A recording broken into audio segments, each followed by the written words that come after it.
queen to tell her her subjects had no bread. Do you know what she said? Let them eat cake. Who took the bomb? We're getting screwed, man. Every time we turn around, we're getting screwed. Oh, the revolution's going to be through podcasting for sure. That's the only way we talk. It's the little guys that take the brunt of everything. It's got to stop. Peasants, man. We're just peasants. Every one of us. You watch those old movies, you see the peasants in the background with the kings and queens walking around. We're those people. We're those people.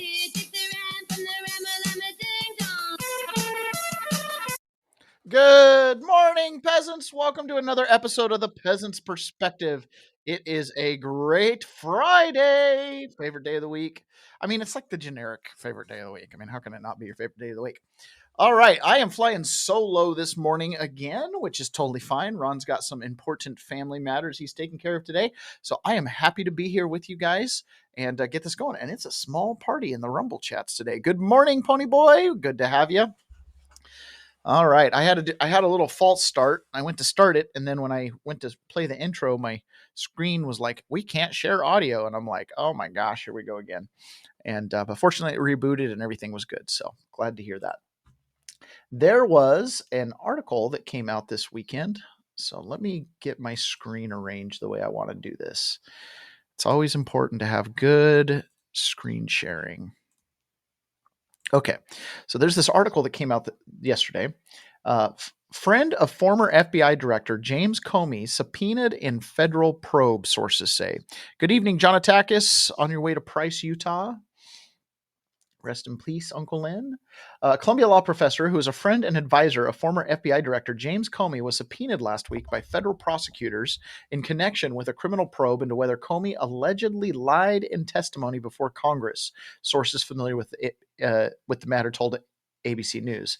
Daniel Richman had previously acknowledged his role as an intermediary between Comey and reporters in the wake of Comey's 2017 firing by President Trump during his first term over Trump's anger with the FBI investigation into his 2016 campaign. So for people who kind of don't have reference here, when James Comey got fired, he took a bunch of classified information with him. Oh, geez, look, more classified information being taken. Took classified information with him, and he turned it over to this law professor friend of his, who I believe was at Columbia, and then he laundered it out into the media. Trump later accused Comey of breaking the law by sharing his memos, arguing they contained classified information, though Richmond later told ABC News in a statement that none of the documents had any classified markings. Right. The subpoena to Richmond, according to sources, stems from an investigation that Comey made before Congress in September 2020 about the investigation into Russian interference. Comey has repeatedly defended his handling of the early stages of the investigation and denied any decisions were based out of political animus towards Trump. A previous investigation by the Justice Department Inspector General Inspector General faulted Comey for violating FBI policies over his handling of the memos regarding his interactions with President Trump, though the DOJ under Trump's first administration declined to prosecute him. So this is one of the people that James Comey, leaked classified information to. Oh, I don't know. What's it been? 5 years ago? No, it's been longer than that. It's been 8 years ago. 7 and 8, almost 8 years ago. Long time. Way too long. And they're finally getting to it. In fact, it makes me wonder if the statute of limitations hasn't already run up on this, which means if they're running this grand jury and he's being asked to come, they've probably tied it to a larger conspiracy, because I think 5 years is what I've been hearing is the statute of limitations on that. So that's pretty interesting. The thing that really gets me here is the way they do a grand jury and investigations like this. And sometimes when I hear like people who are legal eagles and former prosecutors giving explanations about how it should be or how it normally is, I'm like, I've seen all the rules fly out the window. Like I've watched every rule get broken. In fact, there's constantly books like this one, Justice Denied by, let me stop sharing so you can see my full screen. Justice Denied by Hal Waltz. This book is just full of violations of process and rights and how it should be. So we never know how it should be. Power is power. But the fact that they're pulling him into a grand jury now, they're kind of past fact finding. Sometimes they can use a grand jury to do fact finding because they can get subpoenas and stuff like that. But most likely, if they're bringing him in at this stage, they've already gotten all their digital subpoenas, all their returns from the media companies, right? And they basically are now creating perjury traps. Are you going to lie or not? Are you going to tell a story, or are you going to tell the truth as events actually occurred? So that's what I think is happening here. I don't know that James Comey will ever be invited in front of the grand jury. They'll probably just end up showing, all the video of him being like, "Yep, we just went in to talk to Flynn, figured it was too early on. Why get permission? And yeah, I took classified information and gave it to my friend in the media. It was important stuff. I wanted the world to know that Trump was a crook, aka I'm projecting." Uh, so that's I think it's progress. That's the first time that I've officially seen an announcement that somebody has gone before the grand jury. Now, at the same time, we have a little bit of a sad situation here, because I thought that Letitia James, according to Trump's allegations, was pretty much dead to rights on mortgage fraud, but apparently that might not be the case. Trump poised to fire U.S. attorney for resisting effort to charge New York Attorney General Letitia James, sources. Now, this is coming from ABC News. It's got 3 authors on it, so don't really know why that has to be that way. Catherine Falders, Peter Charlambos, and Alexander Malin. Excuse me. And they say President Trump is expected to fire the U.S. Attorney for the Eastern District of Virginia after his office was unable to find incriminating evidence of mortgage fraud against New York Attorney General Letitia James, according to sources. Now, what's crazy about this is you had Ed Martin go to one of her New York residences, and he's famously photoed outside with his Columbo jacket on. So what's going on here? Federal prosecutors in Virginia have uncovered no clear evidence to prove that James had knowingly committed mortgage fraud when she purchased a home in the state in 2023. ABC News first reported earlier this week, but Trump officials pushed U.S. Attorney Eric Siebert to nevertheless bring criminal charges against her, according to sources. Administration officials have told Siebert of Trump's intention to fire him. Sources familiar with the matter said Siebert's last day on the job is expected to be Friday. The decision to fire Siebert could throw into crisis one of the most prominent U.S. attorney's offices, which handles a bulk of the country's espionage and terrorism cases, and heightened concerns about Trump's alleged use of the DOJ to target his political adversaries. Trump nominated Siebert for the position in May, sources familiar with the matter said, and that the administration now plans to install a U.S. attorney that would be more aggressively investigate James. The move to fire Siebert because he refused to charge one of Trump's political rivals would mark an escalation in what Trump's critics have called retribution campaign, with ongoing investigations also targeting Adam Schiff and Federal Reserve Governor Lisa Cook. Trump has repeatedly accused James, who successfully brought a civil fraud case against him last year, and leads multiple lawsuits challenging the administration's policies of targeting him for political reasons, calling her biased and corrupt. So, seems to me like this is one of those cases where this attorney does not want to get involved with what could be considered a retribution case. And Steve Bannon has been mentioning this more and more. There's a contingent of people around Washington who truly don't like Donald Trump and or like themselves better and are kind of doing the self-preservation thing. They're like, okay, 3.5 years. We just got to wait them out. 3.5 years. What can I do not to get in trouble for 3.5 years? So there seems to be people that are committed to the cause and people that are just writing the cause out. And this attorney, I don't know who he was appointed by. I'm not sure if Trump appointed him or not, or if it was a holdover. But either way, if he's got to go, he's got to go. I think this is one of those instances that historically, when the entities that weaponize political power or weaponize law power, I should say, they use it, but they project out this, we're above board, we're dotting our I's, we're crossing our T's.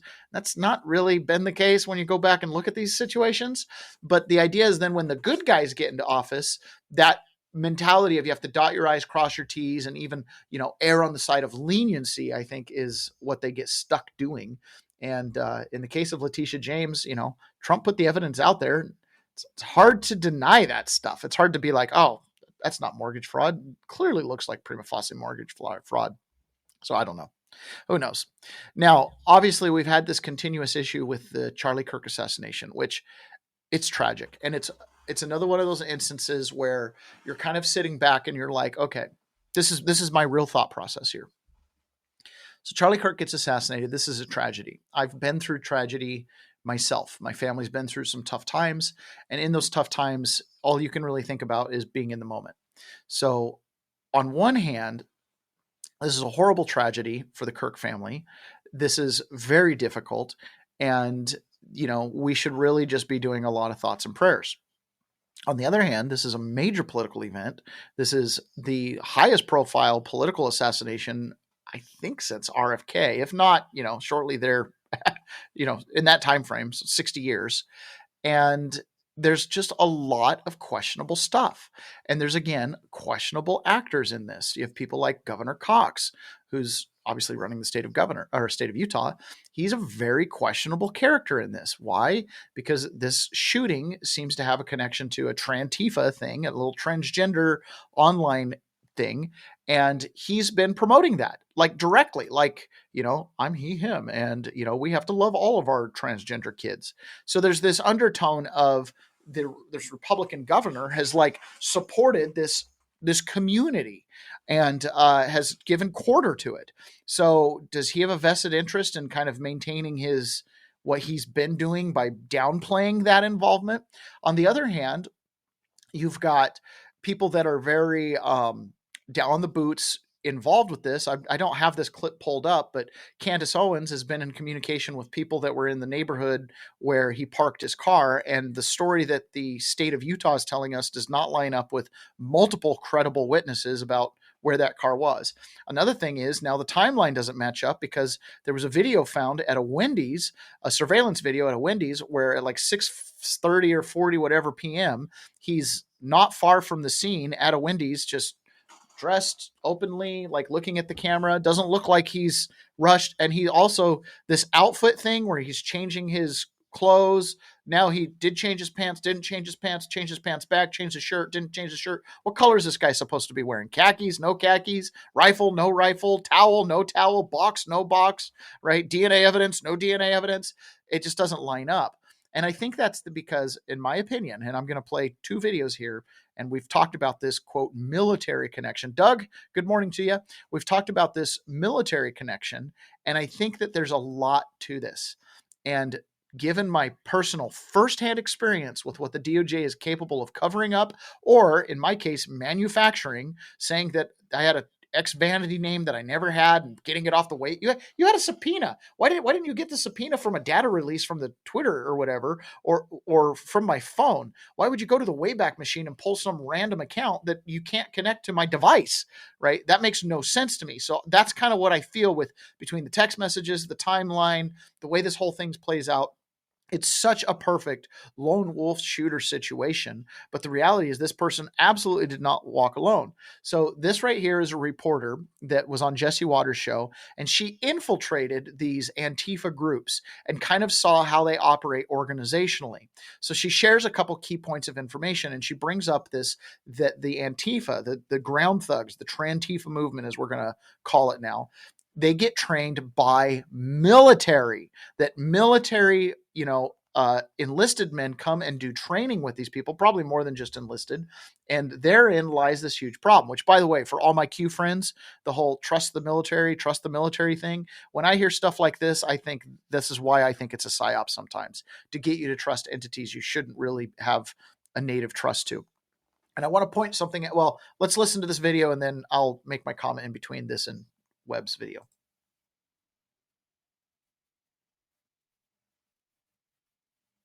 That's weird. Long pause. Oh, what's going on? Gotta check the sound. Okay.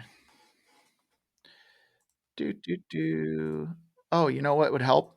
I have to share the screen. That's how this works. That's how this works. There you go. All right. Karlin Borisenko is an undercover investigative journalist for Decode the Left who's infiltrated these terror cells. Karlin, tell me about how these people train. They look pretty militaristic. Yeah, absolutely. They do have sessions where they bring in people with military experience. Anti-war is a very big thing for Antifa, so they do hand-to-hand combat trainings. I was just undercover with them in New York City over the weekend, where they had a whole self-defense class where they were teaching people how to violently, confront the police, but also defend themselves if they needed to be put in that position. And why do they always get out of jail so quickly? You see all these people get popped, they get bailed right out, and charges never stick. How is that?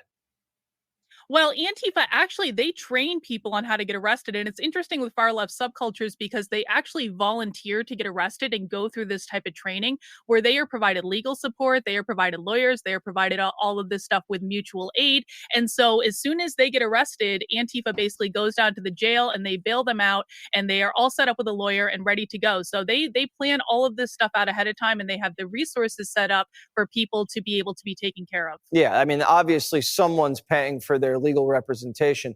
What is the core mission of Antifa? Is it anarchy? Are they anarchists?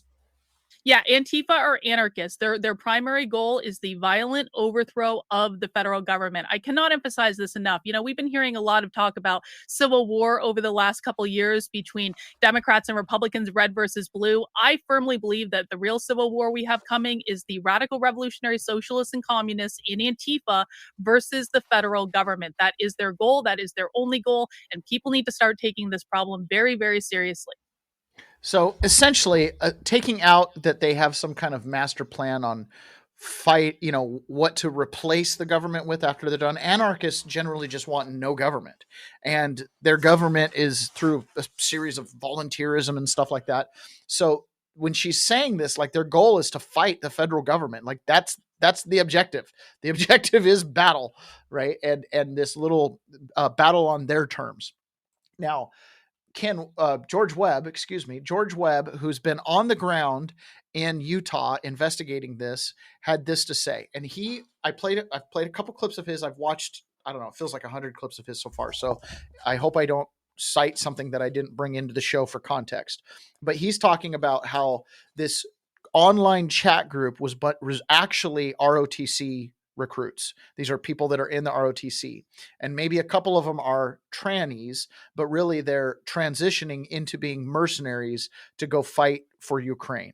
That Zelensky came down, set up some deal with Governor Cox. They recruit out of the ROTC, and they create these cells inside of the ROTC that can then feed this international militia, which is going and fighting in Ukraine, mercenary style. So that's essentially what this guy was involved with, him and his furry friend and the other people in that chat room, which you're hearing very little about the other people in the chat room. It's being kept on the real DL, but allegedly, they're opening up this big investigation. Now, in fairness, that could be because it's secret, because they're opening up a terror investigation. It could also be because they really want to keep that quiet. George Webb's perspective is that the state of Utah is going to go with the lone gunman, acted alone, quietly pre-planned it, and just make it quick and easy. But the evidence, and again, this show, we're not trying to get out onto the weeds on everything. We're a news commentary. So when this stuff shows up in the news and on social media, we want to look at it, analyze it, have an opinion of it, put it into our quiver of information, and then move forward, because as more information comes out, sometimes we go, oh, hey, remember, like the military connection with Tyler Robinson and this Antifa group is the thing that the mainstream media is not saying. You'll hear a word here or there. You've heard Donald Trump mention it. You've heard this woman on Jesse Waters mention it. You've heard Steve Bannon mention it. So everybody seems to be aware there's a connection between Antifa and the military. However, how deep that connection goes and how it works is yet to be seen. So this is George Webb, who's on the ground talking to people, going into the different ROTCs, kind of meeting it up, reading the pay, like he's doing the hard work. And what it thinks he's finding, by the way, there's not a lot of other journalists or anybody out there knocking the doors and talking to these people. For this massive, largest political assassination, you'd think they'd have blown up the whole neighborhood by now and interviewed everybody. But apparently that's not happening. They're focusing just on digital data. And so he's out there. He's got both. He's got metadata, and he's also got on the ground stuff. And he is making a observation that these Antifa groups go and recruit members out of the NROTC, which is the Nuclear Reserve Officer Training Corps, right? Remember, Tyler Robinson tested a top 1% in the state of Utah for math aptitude, physics, whatever, wildly intelligent. And that by having a NROTC, a nuclear ROTC affiliation, that gives them a Q clearance. It doesn't mean they individually have Q clearance to go read nuclear codes. It means their program is Q clearanced, right? And if anybody in that group is part of that program, the national government, through the National Security Act, has the ability to basically kibosh anything dealing with that group because of the security clearance. Oh, I got to do that thing where I share my screen again. It's not as easy. When Ron's here, I just put it on my extra monitor and he plays it. But here I got to actually do the hard manual work. Okay. Hello, everybody. George Webb. You saw yesterday at the Capitol, I was a little bit harried being in Salt Lake City. But basically what I said yesterday is I just need one person on my team to be in one of the nuclear ROTC programs in Utah. And now my whole team, I can suppress my whole team. I can have as many trans assassins, as many armed armed queers as I want. I can have 100. If I have one person with ROTC, one nuclear ROTC, the whole mission is now a matter of national security. I just need one Tyler Robinson on my team. Everything is top secret from there. We're focusing on the team. We said it was armed queers. We said it was Tyler Robinson's clearance that they were using to bury all the evidence, to suppress all the evidence. They're not collecting any student phones. They're not collecting any evidence. There's no investigation going on. There's no, hey, send me your leads, send me your tips, as far as it's all going into a bit bucket, right? This is all the metadata of a cover-up, right? And you only need one Tyler Robinson. And you may not believe this, with Defense Threat Reduction Agency, anything to do with movement of nuclear materials, Q-level clearance from the Department of Energy, or the movement of nuclear materials with the State Department, anything to do with that, I can pluck Tyler out of jail anytime I want, based on national security. Then I can send him to a golf course, right? Minimum security prison, and then give him a presidential pardon later on down the track. So this is what I'm saying is I can now have a team of assassins working under a top secret program, kill all the political opponents I want. If I have just one Tyler, and ROTC. We think it's Salt Lake because that's where the Triga reactor is. Could be one of the other Utah universities, but that's how you get away with murder in America. So what he's saying there is basically, right, one person in the bigger group is in ROTC. You know, they're in college and physics classes, whatever, and they're part of that program being recruited into nuclear, military, whatever. And all of a sudden that whole group kind of comes under this umbrella of they can kibosh any investigation, any connections to that person. And that's a huge issue. So let's pretend Tyler Robinson's that case and he's got people helping him. Why haven't they collected phones? Why haven't they done any of that? They're not. Why? He supposes that the federal government, right, the nuclear thing is like, poop, this is a lone shooter. But what happens is, like, let's say you're involved and you went out and you dropped the gun, like you're participating, right? You know, you just helped an assassination. You know, you committed a crime. You know, this is all bad. Well, now you watch Tyler Robinson go down, but you don't. You got covered up for. So now whoever did that for you, presumably some entity, some government-backed sponsored paramilitary entity, has got you. If you ever step out of line, they involve you in that murder you participated in, you're done. And also you realize that they have more power than the government. If you can get away with murder and have it be sanctioned, then you're the new thing, right? Really, really bad. What blows me away is that these people didn't have very good operational security on their cell phones, which is kind of mind-boggling to me if you know you're committing crimes, which makes you wonder.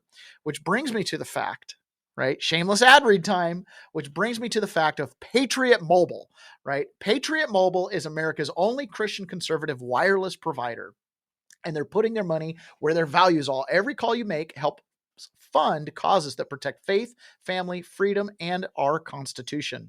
Right now, Patriot Mobile is giving you an entire month of service absolutely free when you switch and use the promo code Courage 25. That's COURAGE 25. That's right. Your first month is on them. You get reliable nationwide 4G and 5G coverage, affordable plans for you and your family, and 100% US-based customer support. And the best part, your dollars are supporting causes you believe in. Go to patriotmobile.com or call 972-PATRIOT today. That's patriotmobile.com, promo code Courage25, one month free.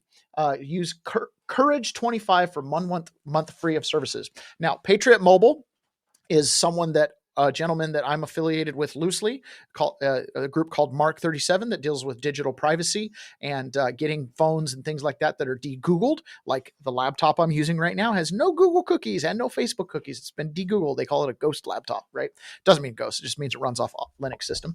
Anyways, they do that, and they recommend Patriot Mobile because Patriot Mobile, obviously being conservative and supporting conservative causes, is excellent. But more than that, they only comply with subpoenas. So unlike AT&T and Verizon, who just gave all of the metadata to the United States government after January 6th without a subpoena, Patriot Mobile won't do that. They will protect your privacy to the letter of the law. So I highly recommend Patriot Mobile, and I can honestly endorse them.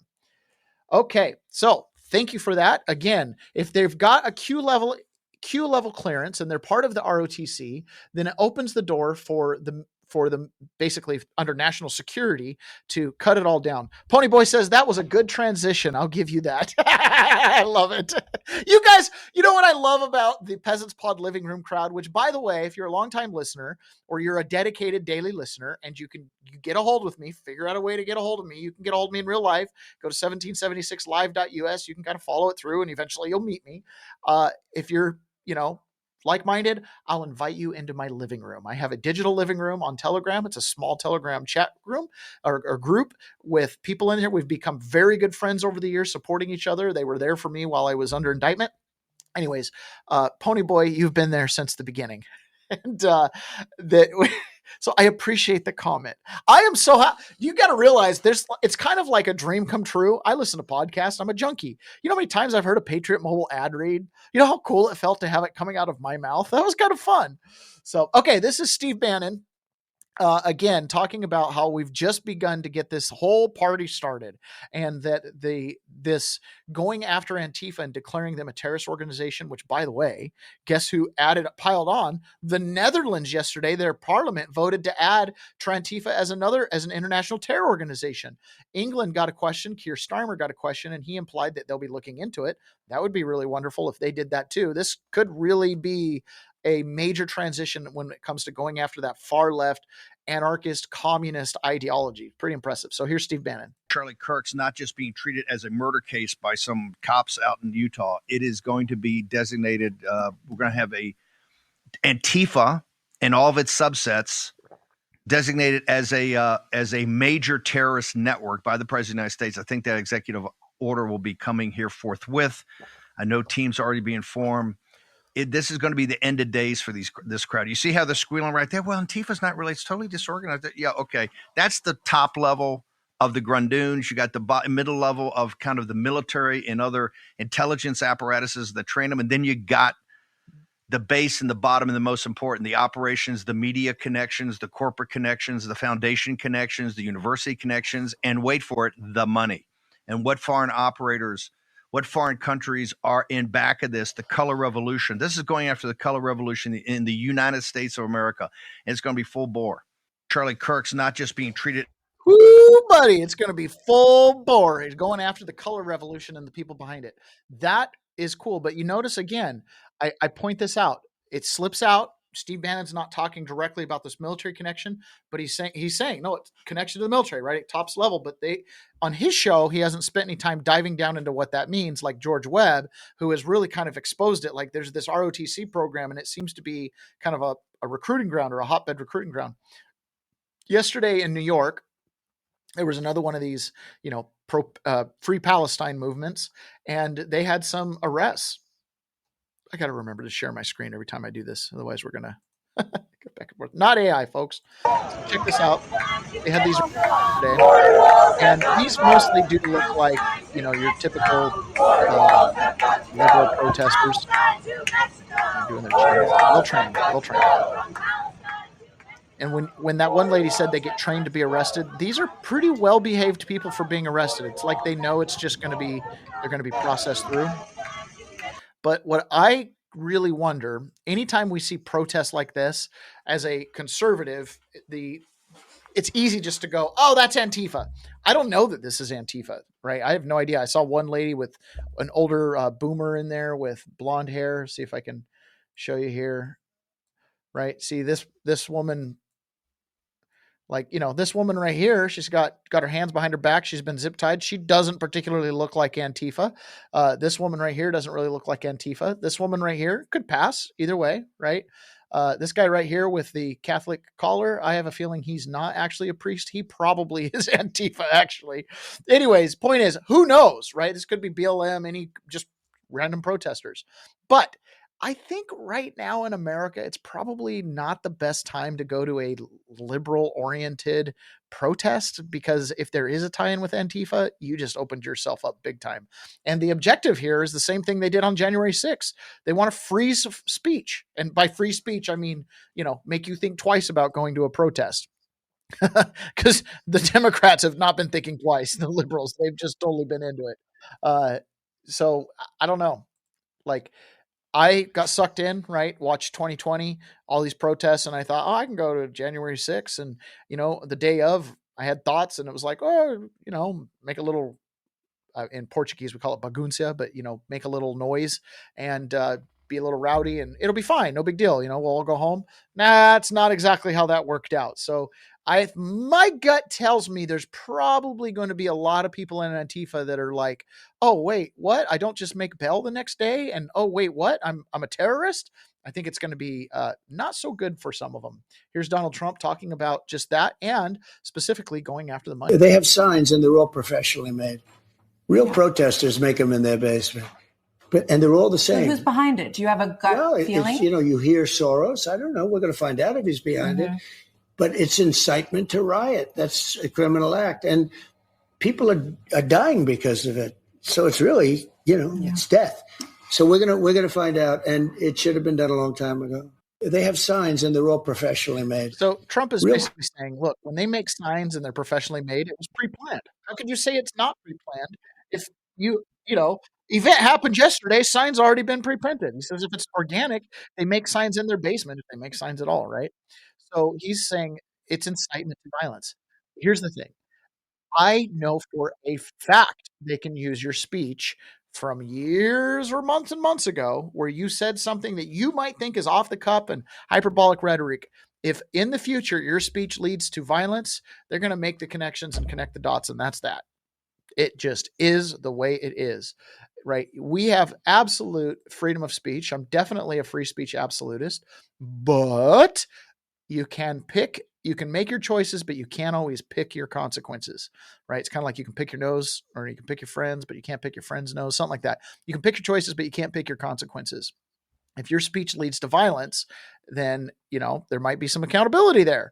And if your speech leads to violence and you happen to be associated with Antifa, you might have a terrorism charge. Could get a little rough. This was Donald Trump again yesterday in a press conference with Keir Starmer. And he was asked about the auto pen scandal and the different pardons. While Trump was overseas, he was asked about his predecessor, the auto pen. Is there any update on the auto pen? Yeah, it's just gotten worse from their standpoint. The people that used it, and in particular one person, was never told by Biden to do it. Only spoke to Biden twice, and that was just talking about the weather, not talking about any order. And he was taking orders from people other than Joe Biden. Biden's chief of staff, Jeff Zients, testified today. He said Biden's decision-making slowed down during his term. Decisions that took 3 meetings eventually required 4. Jill Biden ordered the chief of staff to change the president's schedule so he could sleep more. And Zients admitted that Hunter Biden was in meetings and directly involved in pardons. Why was he in meetings? And what pardons? All the drug dealers? All 4,000 of them? Was Hunter running the auto pen? We know Joe wasn't. Wow. And now we know Hunter Biden used crack cocaine, which based on his dad's 1994 crime bill, people who got charged with crack cocaine got disproportionately sentenced over people who got caught with powder coke, right? Apparently they're the same drug. I don't know. Details matter and how they're made. But for no real good reason, crack cocaine fetched a much higher charge. This led to huge instability in the black community because, like, if you got caught using cocaine, you might be in and out of jail for the weekend. You might go to a rehab program. They treated it differently. But if you got caught with crack, right, it was straight to jail, 10-year minimums. Like, it completely differentiated the two drugs and how you got treated. If you were a cocaine addict, you typically got state-sponsored rehab. If you were a crack addict, which again, same drug, you ended up in federal prison or state prison, whatever the case was. Federal, 94 crime bills, federal. So one of the things they did was they commuted all the sentences to people who'd been sentenced on crack cocaine charges to be the same as if they had been sentenced on cocaine. So when I was in prison in those last few weeks leading up to Trump's inauguration, there were guys coming up like, my name's on the list. They printed off a list on the wall of all the people so people could go look, because they didn't petition for a commutation or a pardon, but people were having their sentences reduced because it was all being adjusted to the new sentencing guidelines. Dude, it was crazy. It was like a jailbreak. And on TV, literally, we'd be watching TV and they'd be like, these are nonviolent offenders, just drug charges. And then you'd be sitting next to, like one guy, I won't say his name because he was commuted and he's home now, and he probably has 5 or 6 more years left on his sentence. So if they revoke these pardons, he'll probably have to go back. But or these commutations. But I was like, what were your charges? He told me he had aggravated violence, gun charges. The crack cocaine was like just the one that had the longest sentence, but that's the only reason it was like his main charge. Otherwise he would have had like the violence charges. Oh, he got the whole thing commuted. So it wasn't just non-violent offenders. It was just drug offenders, and regardless of what they had on it. But the fact that Joe Biden didn't sign these, right? The only pardon that he actually signed was Hunter Biden's. Every other one was done with the auto pen. And in some cases, like he said, Mark Zaid told investigators that he wasn't even in communication with Joe Biden. So Joe Biden didn't even necessarily know what he was, or whoever was doing the auto pen didn't even necessarily know that Joe Biden knew what it was that he was signing. This is wild. So I constantly am asking myself, like, what are they going to do with the people that had their commutations signed by the auto pen? Are they going to really take them out? I don't know. I really, really struggle with how they're going to roll back the auto pen stuff. There's a maxim of law that says the government is by agreement, not by consent, right? So we agree to be governed. If enough of us disagreed with the governing, we would just, grab the pitchforks and overthrow the thing. The government is constantly in fear of that. It's the nature of the beast. There's nothing controversial in that statement. Government fear the people fear the government. What is it? You have liberty when the government fears the people, and you have tyranny when people fear the government. So we're constantly in that tug of war back and forth. So with the auto pens, the people are just consenting. Like, we don't reject it, so we just accept it, and that creates this tacit consent of the governed by the government. So why it is that they can't undo those pardons is it creates chaos, right? People will be affected and it creates chaos. But we either have laws that say the signature matters or we don't. And that's where this gets really hairy. Is this just government by fiat? By just enforcement? Hey, we have a piece of paper that says you have to do it. Yeah, but you didn't sign it. The auto pen did, so it has no force. No, we're doing it anyways. Why? Well, because we have guns. That's what the argument will ultimately boil down to. Well, we have guns and you don't. So therefore you have to accept an auto pen signature. Yeah, but we set it up so the living being, like the actual president in his person, his living persona, has to sign that and put that authority into the paper. No, this is fiat. We just have bigger guns and, we have a piece of paper and it's got a signature on it. It doesn't matter if it was signed by the person who we allege signed it or not. It's just totally irrelevant. The other thing that blows me away is like warrants. They don't have to be signed. Not anymore. I mean, they did. You can challenge it. If you catch it early enough before you get arraigned, you can challenge it. But after that, you've waived all the defects of service. It's like, this is by fiat. This is by fake. This is by force of law. This is by the barrel of a gun. This isn't by some type of authority where I gave my agreement. Hey, if we elect someone and they assign something, then we'll be bound by it. That's not what's going on here. It's not what's going on here at all. So how they unwind that, I have no idea. No idea. But you've got people like Adam Schiff, the whole J6 committee, which, by the way, how would it be to be sitting on the J6 committee as like Jamie Raskin when I believe he was one of the pardon recipients, if I remember correctly? It's just aggravating beyond all get up. Okay, so this next video is Nick Sortier, and he is being interviewed by Sky News, and they're asking him about Jimmy Kimmel getting pulled off the air. And I think Nick Sortier has a good little response. Now, he's hot to trot on this. I mean, he lost a friend, but he explains how Jimmy Kimmel, first of all, is not really a comedian. No one's ever laughed. And second of all, that he has a duty to do what's right in the public interest. And I want to talk about that in a second. Let's talk about Jimmy Kimmel. First of all, what did you make of his comments? And then we'll get to the debate. I think his comments were disgraceful. You know, he claims to be a comedian, but I've never heard this guy tell a joke in my life. And then the Democrats are saying, well, Jimmy Kimmel's getting fired for a joke. That is not true. Out of his comments, what was supposed to be the punchline? What was supposed to be the humorous part? He just straight up lied about Charlie Kirk. He said Charlie Kirk's assassin was a MAGA guy. He wasn't a MAGA guy. He was a far leftist who was in love with transgender people. It was a total lefty. He was a foot soldier of the Democrat Party, and he just killed my friend. Jimmy knew that, but he said the other thing anyway. And so he got held accountable. And this isn't cancel culture. This is called consequence culture. It isn't censorship. It's accountability.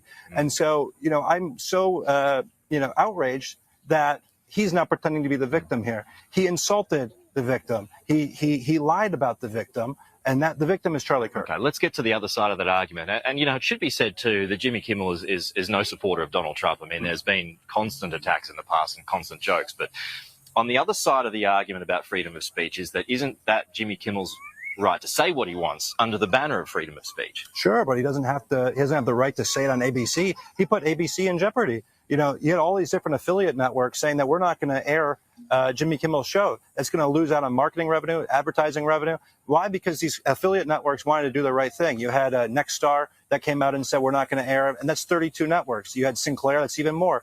And so he put ABC in a bad spot. And his show already sucked, by the way. He barely got 300,000 viewers. Nobody liked this guy. He peaked in 2005 when he wore blackface on television. He hasn't been popular since. And so ABC made a smart business move by getting him off the air. And now everybody's acting like he's some sort of martyr. Charlie's the martyr. Jimmy Kimmel's a disgraceful liar, and he's being held accountable for his actions. Just finally. He peaked in 2005 when he wore blackface on the air. It's really funny. Oh, it's true, though. So here's the situation. There's so much talk about Jimmy Kimmel's firing being an attack on free speech. The devil is in the details in situations like this. On a whole, yes, I don't support cancel culture. I do support accountability culture, okay, but I don't support cancel culture. I don't think that you should be fired for your free speech in general, okay? You should be allowed to have an opinion and make comments. However, there is some line between incitement to violence and pile-ons and slander and defamation and doxing and putting people's health and life at risk. All of that has a factor. But more specifically than that, there are public airwaves, right? There are these airwaves that are broadcast at a frequency that are considered public domain. And in order to broadcast on those public frequencies, those airwaves are property of the public. So the state, as guardians of the public's property, have licensed certain corporations to broadcast on those airwaves. Corporations, in a legal sense, are creatures of the state. Okay. And a corporation is supposed to serve the public good. So I'm going to take you on a little bit of a history lesson here. And this is why you guys all love the Peasants Perspective and why every now and then we show you something that's a little unique. Corporations were not really popularized until the late 19th century.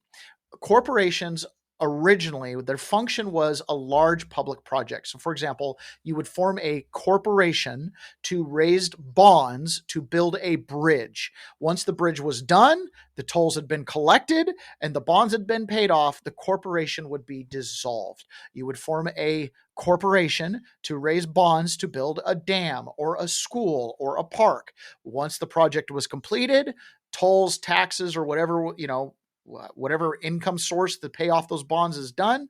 Those bonds are paid. The corporation is diminished. In the 19th century, the states would often go around and revoke charters, corporation charters, because the public interest was no longer being served. As in, whatever public interest that corporation was created for, it had run its course and it no longer needed to exist. The purpose of a corporation was not to, quote, make a profit. It was to do something in the public interest. If you wanted to, quote, make a profit, you had an unincorporated business trust or a trust of some format. And that's why the railroads, who were in the business of making a profit, they were not in the business of public interest. The railroads eventually grew so big under trust that we had to bust the trust. Same thing with the oil. All that Standard Oil was held under trust, and Theodore Roosevelt had to come in and trust bust. At that same time period, lawyers came up with this scheme. They're like, hey, if we can make the public interest be to make profit, and how could we do that? Well, we could create a tax scheme where paying taxes is good in the public interest. So the whole point of the corporation is to make a profit to pay taxes on the interest on the bonds that we issued those corporations, because that was the original intent of a corporation, to get public interest, to be able to create public debt, get the bonds, raise the capital, do the project, pay it off, call it good. Well, now if a corporation's public interest is to pay interest to the public's central bank, right? Now a profit motive is the public interest. So these airwaves, they belong to the public.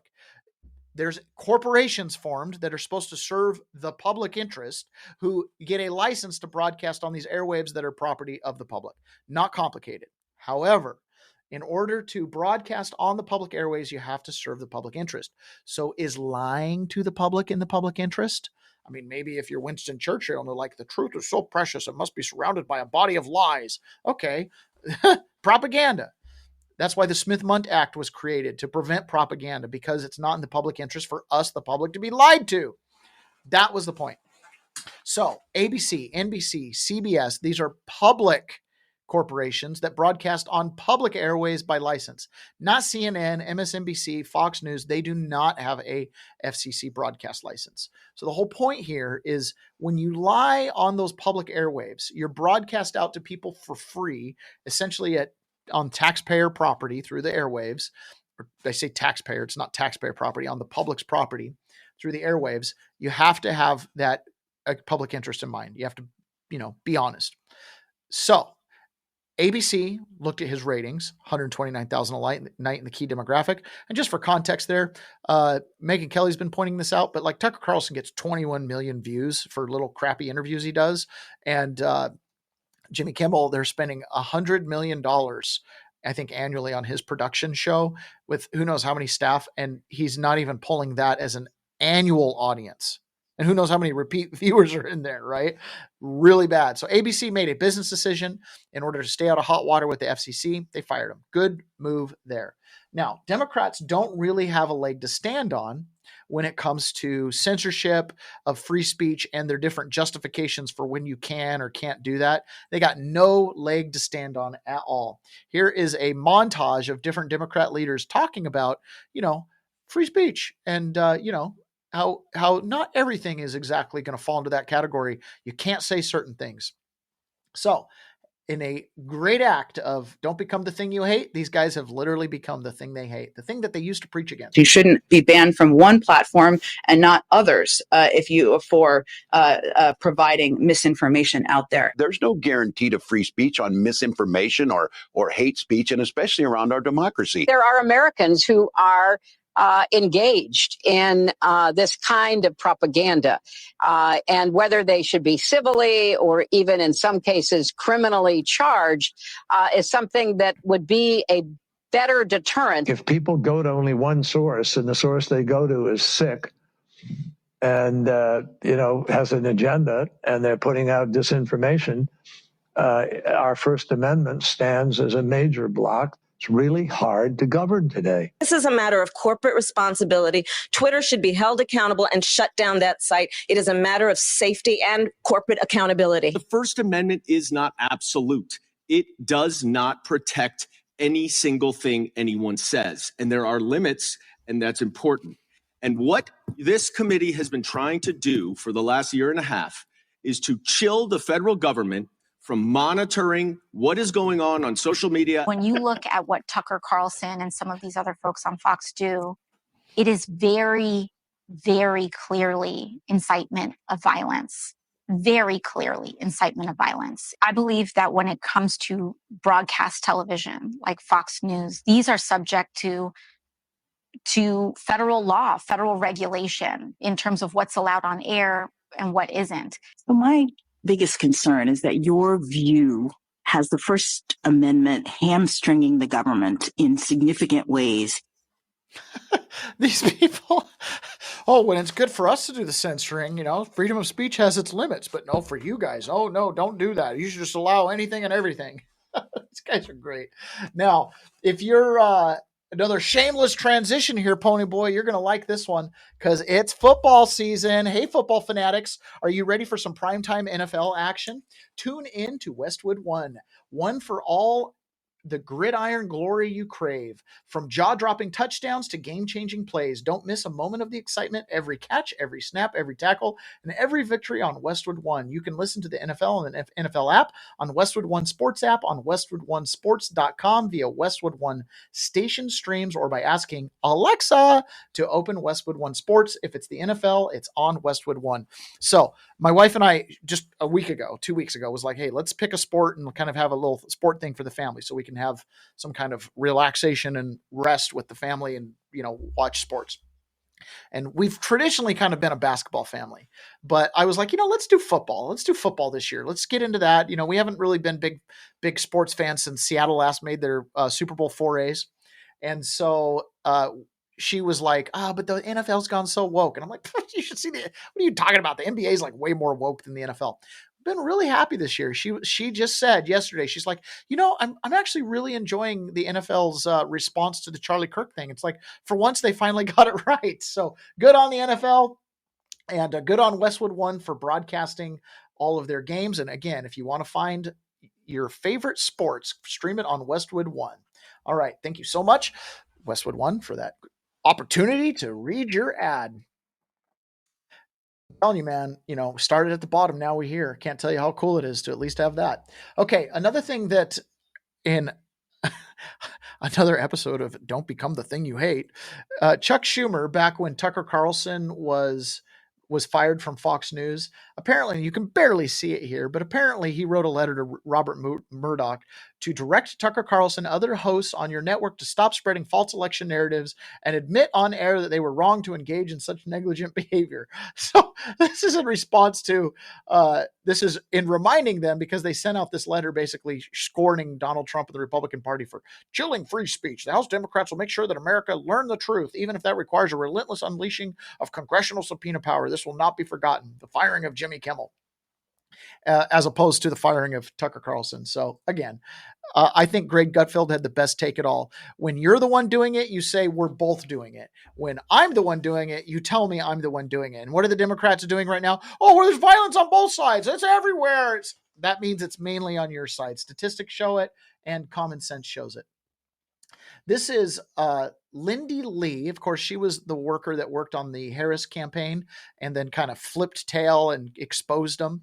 I don't know that she's necessarily gone Republican at all. I get a feeling like these people get so shocked when they come out of the Democrat plantation and the barrels get turned towards them. They're like, oh my gosh. And they get like this come to Jesus conservatism. But she says something that's pretty interesting about how the Biden White House was giving talking points to the Democrats and demanding that they use those talking points, including things like Joe Biden's at the top of his game. Oh, share the screen. Send you another. Let me send you another one. This is a very high-ranking, the associate counsel of Kamala Harris, and they would just send it out. So just give you a taste like every single day. This is not an anomaly. Every single day, to the point where I created a filter and it went into the trash. And that is, you know what I mean? Like I'm not interested in being anyone's mouthpiece. Yeah. That's not who I am. Stephen, you know that much about me now. I'm not going to be here and regurgitate somebody else's script. Everything I'm saying is me. Yeah. And so this has always been, I've always been kind of a rebel. So I just sent you another one. This is the deputy communications director. And so they would give us pre-made tweets. If you look at the bottom of the email, it would say stuff like, the VP gets it. The VP just connected the dots on Joy Reid. I don't know if you can see that, but so at the bottom, these are ready-made tweets that we could just, plunk in and tweet out. So the White House was trying to run the Biden the Harris campaign and giving out these talking points. Now, this has been kind of like a running thing for a long time, is people look at the Democrat Party, they're like, man, these guys must get like a 4 a.m. talking points memo. They're all on the same script. And some people have argued that there's not a talking points memo. Some people have argued that there has. To me, that definitively proves there is a talking point memo. Now, the Democrats want to control everything, right?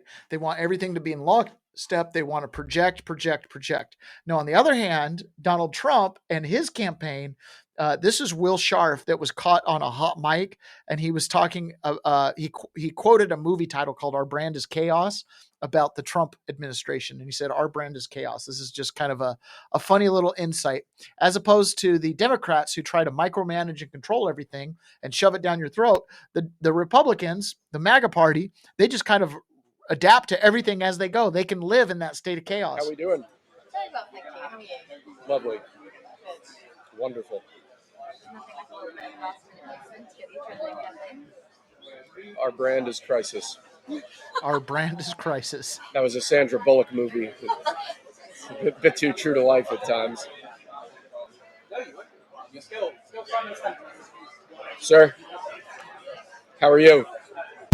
So Will Scharf is from Missouri. He ran for attorney general down there. So I got to watch all of him and Andrew Bailey's commercials back and forth. They ran against each other. Now, Andrew Bailey's in the administration as well as the deputy director of the FBI 2.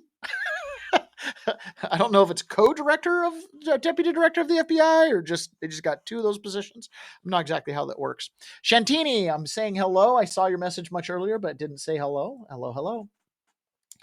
So that's pretty interesting. We have okay. Yeah. So, our brand is chaos. I don't know. It's pretty interesting. Tim Burkhart and Anna Paulina Luna, and got Chip Roy back here. I can't remember exactly who he is. You can't see my screen yet. They had a press conference yesterday talking about insider trading, because they're really trying to push getting rid of insider trading out of Congress, which I think would be a great move. I mean, who's against that? And he really threw a lot of his colleagues under the bus. I mean, he's basically telling you this is happening at scale. It's kind of funny when you deal with this stuff. And I talked to the ethics people the other day. Everybody knows I make these crazy skateboards, and people asking, hey, sell me a skateboard. So I said, well, let me go check it out with ethics. I literally got to get attorneys involved to sell a dadgum skateboard. But if I want to do insider stock trading, just get elected to Congress, really.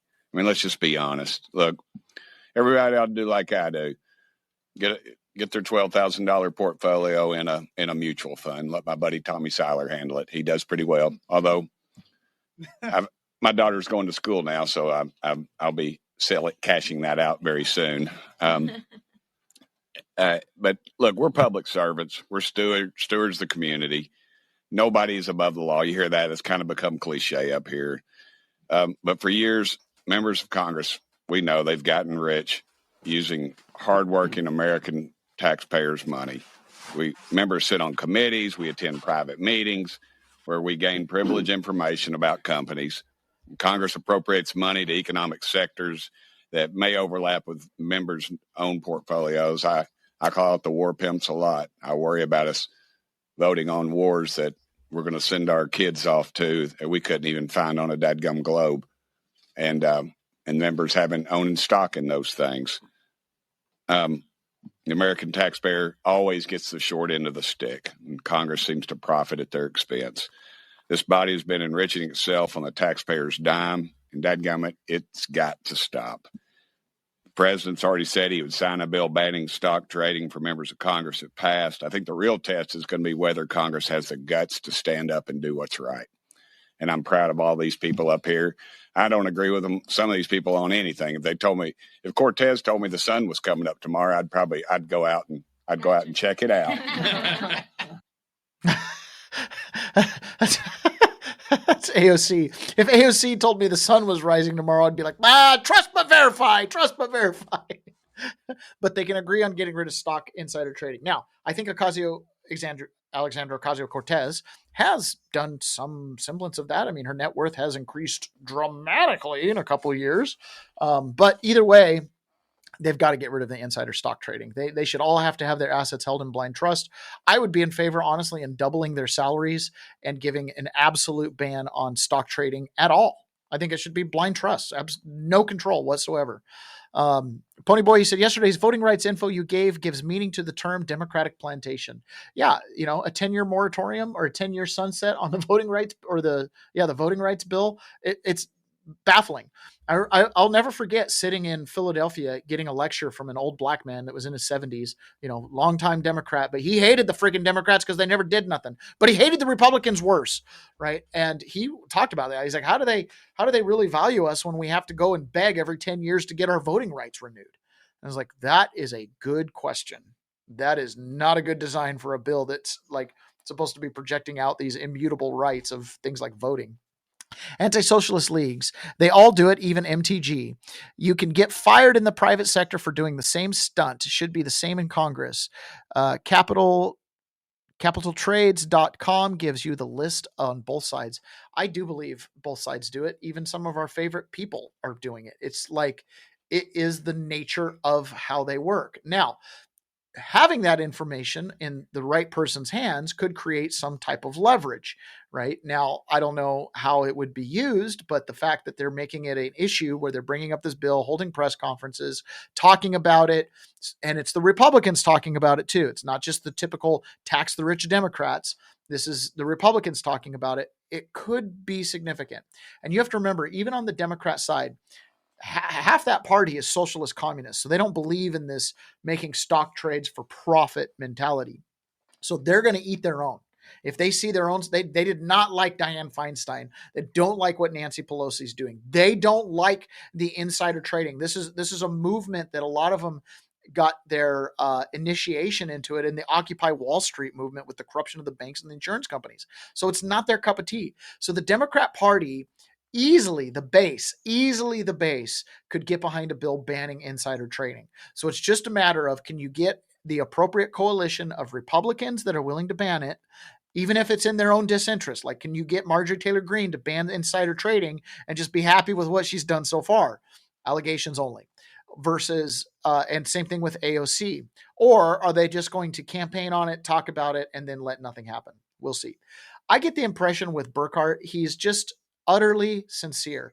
George Santos had nothing but praises about him, saying that he's just down to earth, and it's interesting. He says he sells these skateboards and has to get attorneys involved to see if he can even do it. But yet you can do insider trading all day.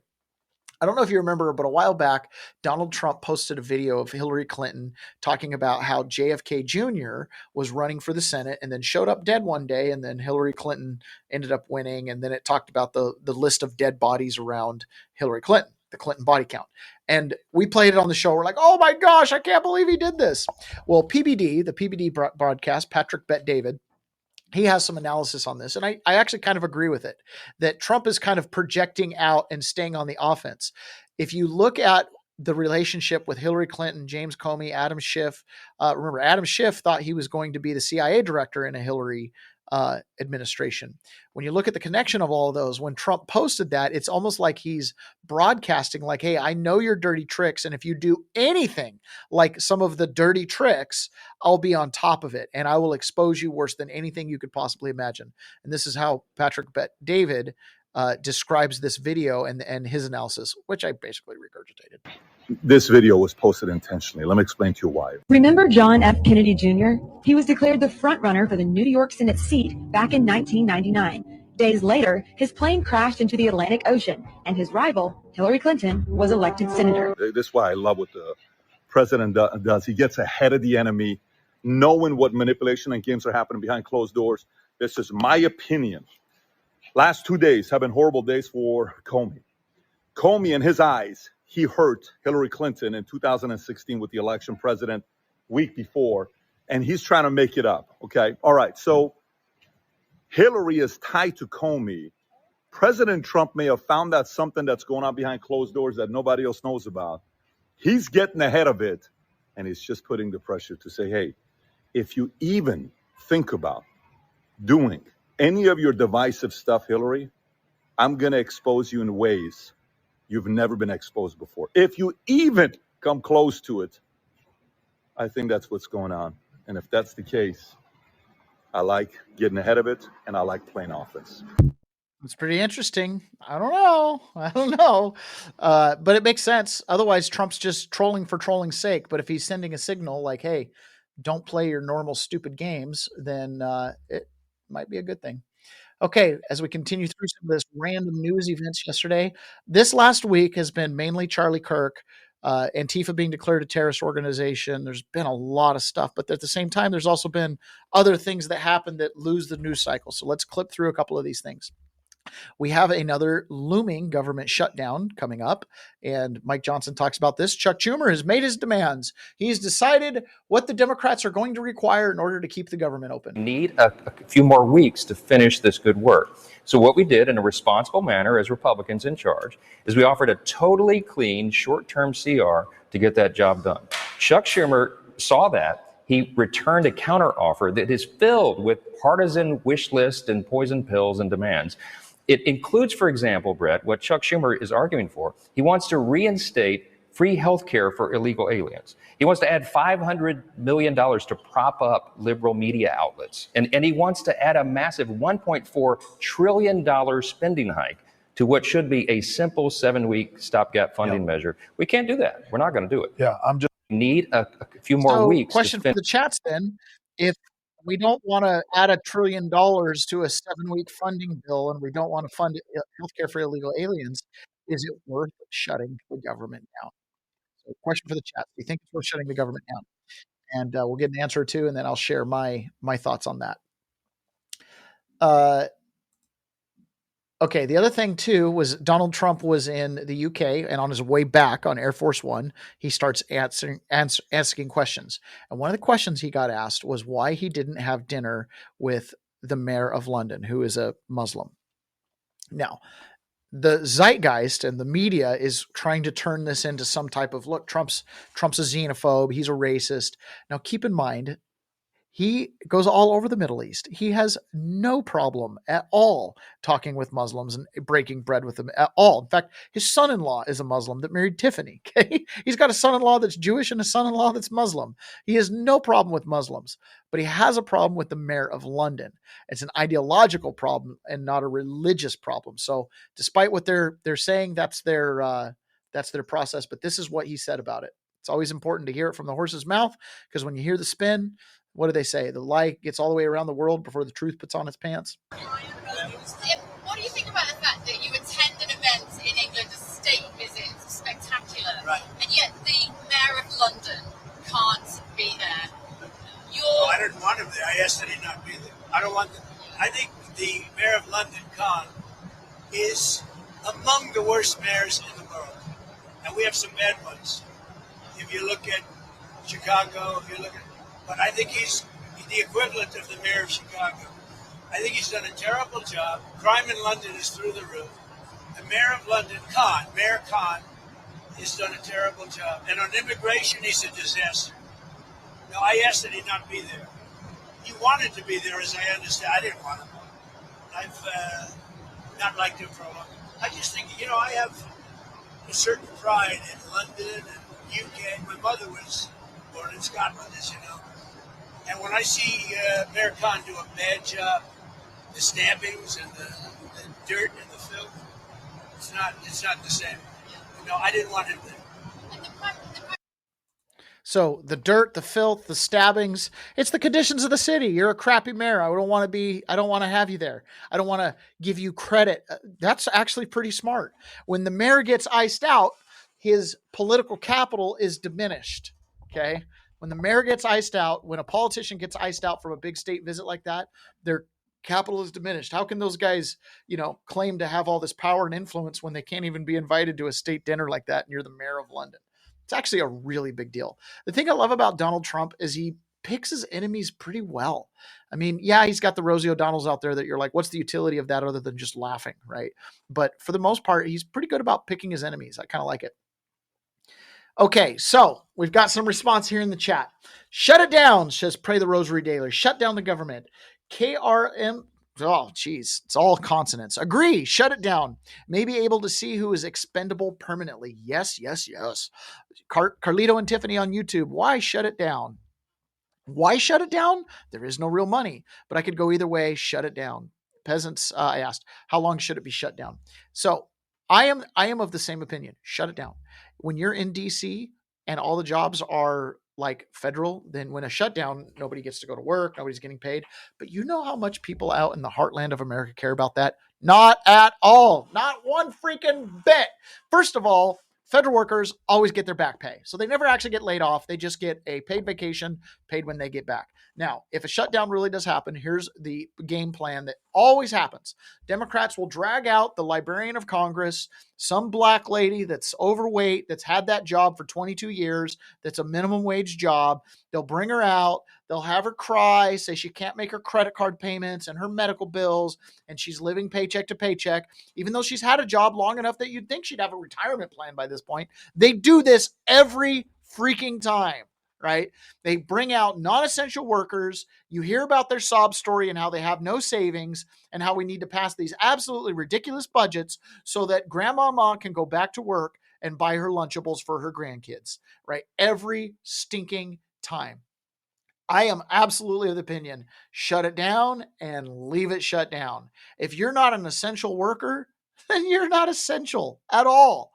Go apply somewhere else. Go find some profit motive where you can help the public interest. Stop taking our money. Stop making some money. Anyways, yeah, I think they should shut it down. I am truly, truly of the opinion that you could go on to basically a government shutdown, and you're not going to lose much. You're not going to lose much. Who are you going to lose? People that are processing government grants to a bunch of bull places? Yeah, you're not losing much. Eventually you'll let the park rangers come back and you'll figure out the budget. But yeah, if we could go like an extended 6-month shutdown, I mean, we might be able to really put some austerity measures in place. So this is Donald Trump also being asked about, this was being asked about Charlie Kirk's killing. And then he was also asked about Ilhan Omar, who doubled down yesterday after she avoided censure. She doubled down yesterday and was like, who's this Charlie Kirk guy? And got a standing ovation in her little echo chamber she was talking in. So this is Donald Trump going pretty extreme on Ilhan Omar in her home country, Somalia. I think she should be impeached. I think she's terrible. Is she originally from Somalia? Yes, sir. So how are they doing it? How's their government? Do they have a president? Do they have a council? Do they have anything? Do they have police? I love these people that come from a place with nothing, no anything, and then they tell us how to run our country. Now, I think if she got censured, that's great.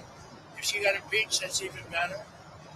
They impeached me twice for nothing, and they impeached me knowing the Republicans are on my side, so they knew it was just. But they impeached me twice. She should be impeached, and. Should happen fast. I think she should be impeached. She should be impeached, and it should happen fast. She won't be. She just won't be. Couldn't even get her censured because Representative Corey Mills had an affair and, blackmailed an ex-girlfriend. So, we can't censure the Somalian who married her brother and committed immigration fraud and, has staff members going to prison for embezzlement schemes. We can't do hardly anything about it. It's so bad. I think it's funny. How does Somalia doing? Did they have a president, a council? Yeah, it's being run by warlords and pirates right now. Now, you might be thinking, it's really early in the morning. This stuff is hard to deal with. Well, you should get yourself some 1775 coffee. Now's your shot. The 1775 starter kit just dropped, only 1,000 units. You're getting the bold, dark roast that hits hard, and the smooth medium roast, and the Vitality mushroom coffee for clean energy and laser focus, no crash. Adding mushroom into coffee is really good. The whole mycelium thing, it gets your brain going, right? All single origin, small batch, toxin free and mold free. Plus, you're also getting a golden spoon, a gold spoon clip, because freedom isn't scooped with plastic. A frother strong enough to stir up your coffee and your mother-in-law's opinions. And a black 1775 tumbler, $170 worth of coffee and gear, yours for $99. This is for the ones who've been watching 1775 blow up on Rumble, wondering if it's actually worth it. Spoiler alert, it is.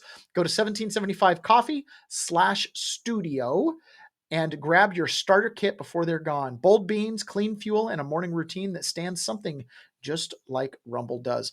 I've actually been watching these videos as I'm posting them because I need to go refill my coffee. I've run out this morning, and I'm going to have to get some 1775 coffee as soon as the show's over because it's good stuff. So enjoy some 1775. Get yourself your golden spoon clip and your tumbler and enjoy.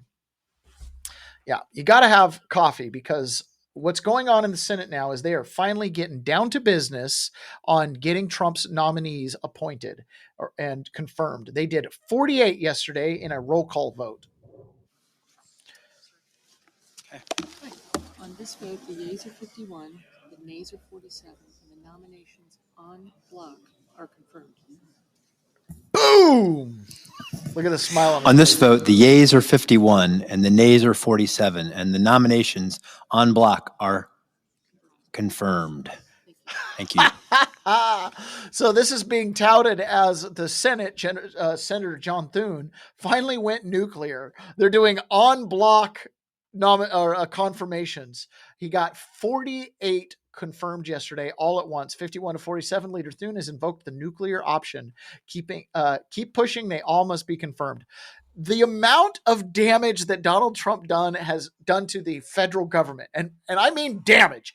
Whole departments being ripped out, doors being locked and closed, staffs being fired, grants being lawsuits to pull back money from the EPA, Department of Education completely changing its mission and purpose, CDC directors getting fired and scientists getting fired, people who thought they were untouchable. He has done so much, and it will not be easily put back in place, okay, because of the Loper Bright case in the Supreme Court last year that said that the executive branch can't have delegated authorities for rulemaking anymore. That means there's not the ability for the next president to just grow the federal government without legislative approval. So the fact that we have a beat up legislature right now that is only ever concerned about funding things, they're never concerned about writing rules or laws, you're going to see a period here where Donald Trump is just going to get away with slashing. And to think that he has done this with a vast majority of his cabinet officials, his political nominees, not having put in place, the fact that they're finally getting to them is such a big deal. Like, if you thought the last 7 or 8 months was moving fast, the next 7 or 8 or 9 months could be just absolutely breakneck lightning speed. And you've got so many factors like Antifa being declared a terror organization. You've got factors like the grand conspiracy case that is going on. You've got the fact that people who were directly affected by the lawfare, like Peter Navarro, who I'm going to play here in a second, are now in the White House and they're talking about prison reform. These guys got no more bleeps to give, right? They've paid the price. They've suffered the consequences of lawfare. And now they're turned around and they just want to hold the measuring stick back on these people. So here is Peter Navarro talking about how every single person involved in his and Steve Bannon's prosecution were Democrats. And I could say the same thing. Every single person that I interacted with, that I was involved with, was a Democrat. Even my judge, this touted Reagan Republican that was appointed 37 years ago, was actually a huge, person in the Carter administration. But he broke the air traffic controllers strike in the 1980s, and Reagan rewarded him with an appointment to a district court position, but he really was a Democrat. So here's Peter Navarro talking about how top to bottom, this was a Democrat operation against the people. Everybody I served with, Steve, including you, has been a target of the left. At a minimum, they've spent millions of dollars in legal fees, whether it's Mike Flynn or America's Mayor Rudy Giuliani. They take the bar cards of Jeff Clark, John Eastman. And on the other end, Steve, you and I went to prison, and everybody who put us there, every single person was a Democrat except Liz Cheney, and that's the exception that proves the rule. I mean, think about that. How can the Democrats seize power and use that to put us in prison and call us fascists? How dare they? Everybody I served with, Steve, including the Democrats, seize power, a stolen election in 2020, usurp that authority, and then turn around and weaponize that authority against people like Peter Navarro, and I'll throw myself into that mix. That's a big deal. And this is a pattern. This is a pattern of government abuse. This is the Attorney General for the District of Columbia, and he's being grilled by Andy Biggs about targeting firearm dealers. You were confident you were going to win the case when you didn't have jack squat, but you went after 3 FFLs because you had a political agenda. There were no sanctions. Did you have to pay attorney's fees or costs? Were any of those ordered? I didn't see them ordered in here. I assume they weren't ordered. There were no sanctions. There were no costs. So the important thing is we were working as hard as we can in this city to keep illegal guns out. No, the important thing is, and the no, way sir. in No, which listen to me guns for a come second. into our Listen to me district for a too second. often is The through straw important thing, purchases. Mr. Attorney General Schwab, the important thing was that you were using your office to abuse gun FFLs because you don't like them, and that's the deal. Because as the judge said, you basically didn't have a case whatsoever, but you decided to use your power and your authority and make the process the punishment. That's what you chose to do. That's what you chose to do, and there's no question before you. That is not true, sir. That's exactly what this says, and that's a shame because that's an abuse of power right there. So they had 2 gun dealers. FFL stands for Federal Firearm License, right? FFL, I think that's what it is. Anyways, they had 2 gun dealers in the District of Columbia that they targeted. No crime. No crime. Never had a crime. Just targeted them. Just dragged them through the court process. Just made allegations that all came out to be untrue. Just, expense, costs, simply because these guys are selling guns. And, this attorney general doesn't like guns for who knows what freaking reason, it seems like. Except they're completely armed and loaded to the hilt, right? This is the weaponization. This is possible under any administration. And unless you have good people with, ethics and a North Star, you're going to run into this problem. And I'm more and more being convinced that this is just what do they say? You lie in the bed you make, right? This is an example of you lie in the bed you make. If you're going to target Americans and go after good, honest businessmen that are just trying to do good for the public, right, in the public interest, and you attack them, eventually the shoe's going to be on the other foot. And you created all the weapons. You created all the mechanisms. You got rid of all the checks and balances to keep corrupt prosecutors from acting. And now you've got no defenses, right? The only defense you have is the actual attorney, like in the Eastern District of Virginia, that says, I don't want to indict Letitia James. I'm scared. Okay, you're fired. Next, right? That's the world we're going to live in. So we're moving past counterculture and we're moving into accountability culture. You will be measured with the measuring stick which you measured with. This is Jim Jordan going over James Comey and Adam Schiff and leaking and all of the scandal. He summarizes the Russiagate exposure here in 5 minutes and 47 seconds or so. And this is incredible. You have a sitting member of the Senate who on the congressional record, like when Jim Jordan's going through here, is just exposing crime after crime after crime. Crimes that could even be labeled sedition and treason potentially, okay? And that the current FBI director is the guy who caught him doing it when he was a staffer for Devin Nunes. And that now you've got the spat between them, which we played yesterday. So let's listen to Jim Jordan basically step through, detail by detail, the inception of this Russiagate thing and Schiff's involvement. It's stunning. It's 5 weeks ago, because of the work of Director Patel, we learned that the former chair of the House Intelligence Committee and current United States Senator leaked classified information. We learned this because a whistleblower came forward. Whistleblower with 23 years experience in the intelligence community, a Democrat staffer on the committee, said this: they were pressured to leak classified information, which sort of raises the obvious question.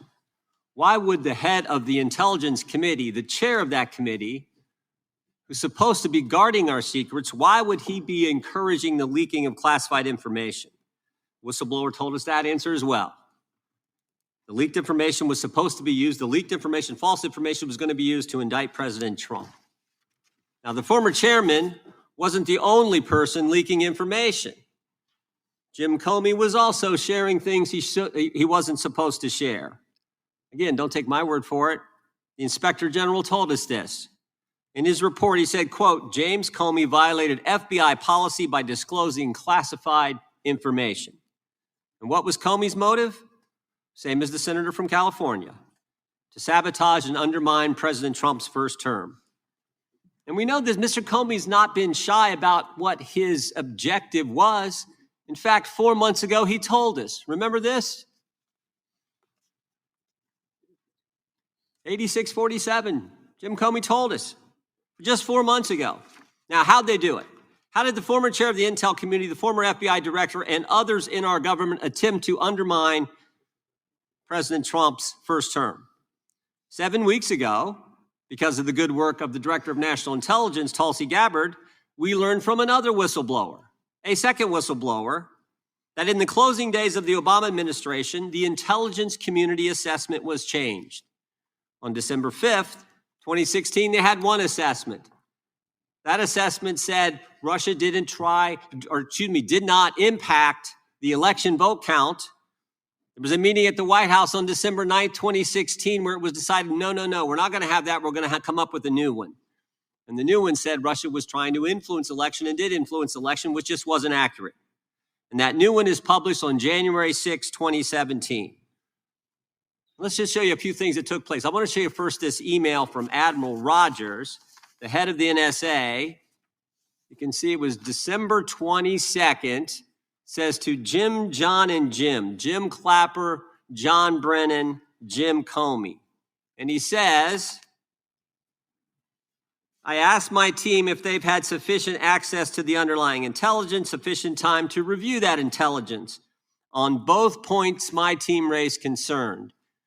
Further states, my folks aren't fully comfortable. A few hours later, there's an email back to Admiral Rogers. This one is from Jim Clapper, and it says this: it is essential that we be on the same page and all of us are supportive of the report in the highest tradition of, that's our story and we're sticking to it. We may have to compromise on our normal modalities. This is one project that has to be a team sport. That's our story, and we're sticking to it. Compromise on normal modalities, that's a fancy way of saying, that's the government speak for we're going to have to change the rules. In fact, we're not going to follow our own rules. And that's exactly what they did to get the objective they wanted, to undermine President Trump. Now, how did it specifically take place? The whistleblower said that the government officials ignored concerns about discredited information. And what was that discredited information? What was the discredited information that they didn't ignore the concerns about? What did they use, that discredited information? Of course, it was the dossier, the now famous Steele dossier that was paid for by the Clinton campaign when they hired the law firm Perkins Coie, who hired Fusion GPS, who hired the foreigner Christopher Steele, who wrote all this garbage and lies down. That is what was used to change the intelligence community report. And what happens next? What do Jim, John, and Jim do next? They go to Trump Tower on January 6, 2017, to brief then President-elect Trump about the dossier. Again, the Clinton-financed, foreign-authored dossier that the whistleblower knows is garbage and that they know is garbage. And then there's one final step. One final step. Jim Comey leaves that meeting with the president and immediately leaks to the press that they briefed the president on the discredited information. They briefed the president on the dossier and thereby given it some credibility and creating the basis and the predicate for all they did to the president.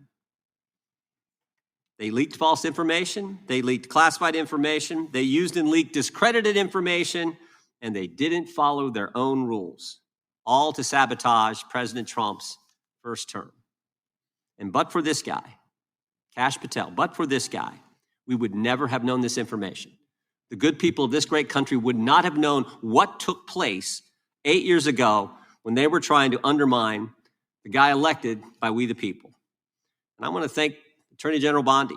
She set up a special strike force, a special team to look into this and see if there's any criminal liability that exists in what took place. Is there any criminal liability? Of course there's criminal liability. You just described treason. I love it so much. Oh, I love it so much. Shantini chimed in as far as our question on shutting down the government. She says, shut it down. I asked how long should it be shut down? Maybe we should just go permanent. Permanent shutdown? Why not? So here's Adam Schiff defending himself. Again, I love listening to this stuff. I love seeing these people kind of in like a squirmy position. And this is the rebuttal. You just heard Jim Jordan. And again, congressmen lie. You have to assume that even our players could be lying. I mean, why couldn't you assume that? They lied about the Iraq war for a decade. Why wouldn't they still be lying, right? You always have to, every politician, you have to take with a grain of sand, verify but check. Even guys like Burkhart, right? So this is Adam Schiff running over to MSNBC to defend himself, his little show. Not only is Patel incompetent, but he is firing all the competent people. A lot of the questioning today, including my own, was focused. What's that phrase? You know, like you're in good company or you got good enemies. So not only is he firing people, not good, but he's firing all the best people. Well, if Adam Schiff says they're the best people and you just did what Jim Jordan described, I'm pretty sure he's firing the right people. Competent people.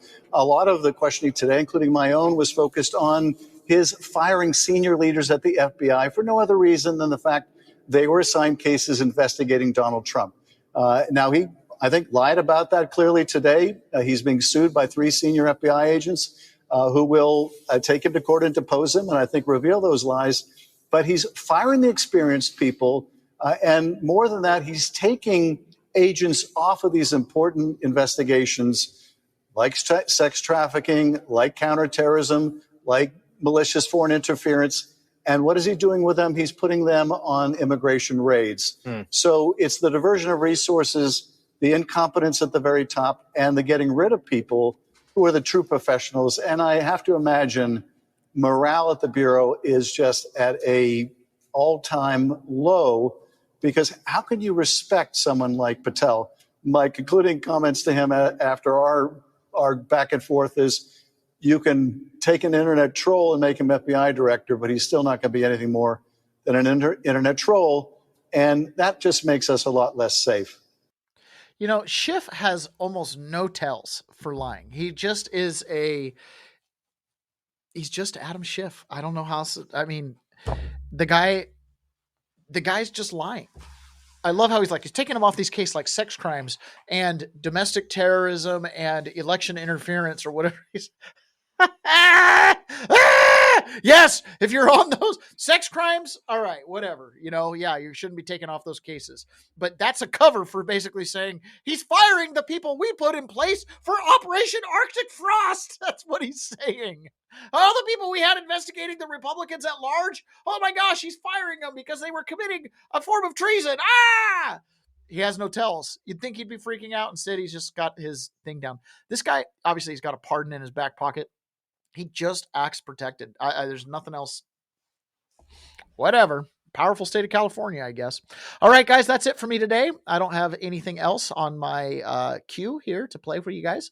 And so we're not going into the private. How fun is that?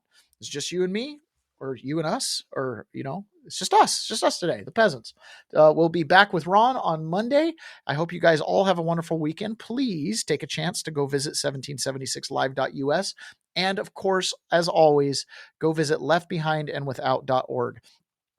I'm telling you, the greatest blessing that came out of my incarceration was that foundation. The amount of good it's doing on a one-on-one level in the lives of children is phenomenal. So please take a look at that and consider a small monthly donation to help some kids. Even a small donation like 10 or 20 bucks with the partnership they have with the YMCA, that's enough to pay for memberships and get them into summer camps and stuff like that. We just have to pay something sometimes, and it's just a couple bucks. So even small donations go a long ways. All right. And if you want to make a big donation, even better. All right. Thank you so much. Appreciate it. And we'll talk to you guys again tomorrow. Bye. No outro. So we'll see you.